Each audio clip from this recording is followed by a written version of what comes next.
Uli. Samaral. Wow! Laki oh. Ngayong araw nga po mga kapadimen, ay delikado na naman ang ating pagsisid, kaya for the protection na naman tayo at ay balot na naman. Sapagkat ngayong araw po ay unang araw po ng panahon ng mga salabay. Yun, last quarter of the month. Yan po ang umpisa ng tagsalabay mga kapadimen. Kaya po sa mga nagbabalak mag-outing dyan o gusto mag-swimming sa dagat, iwasan nyo po yung ganitong panahon.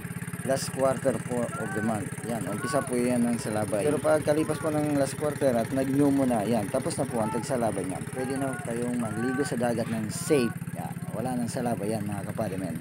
At ngayon nga mga kapadimen, ay patungo na tayo sa ating baklad. Yan, kung saan tayo manghuli ng isda.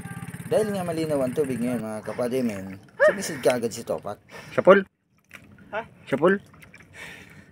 Arid. Sala? Sala. Dito nga meron pinapanang isda si parang Topak. Pinapana siya guys. Papanain siyang isda. Malinaw ang tubig sa ilalim.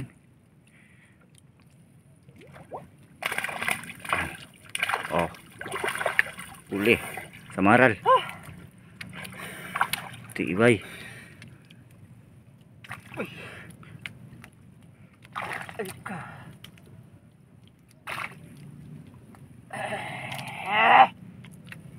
Galing. Isang piraso pa lang. Meron pang ano yung ugapang. Yung isang uri ng ano, balanak. Nakakahudong daw yun.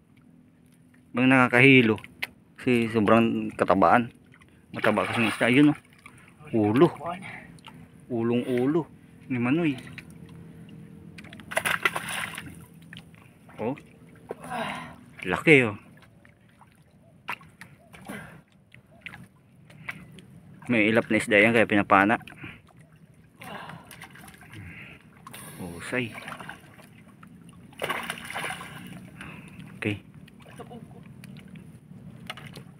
Pwede daw. Okay guys. Baba na si Padimen.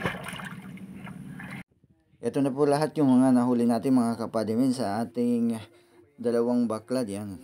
Pasensya na po at hindi na natin na ipakita po sa inyo ang mga iba pang mga pangyayari kasi po ay napakatagal po ng proseso ng paghuhuli po sa ating kabakladan. Yan po. Salamat po sa inyong mga panonood mga kapadimen. Huwag niyo pong kalimutan mag-follow, mag-like, mag-share po ng ating mga video po. Yan. Salamat po sa inyong lahat. God bless you and goodbye baby.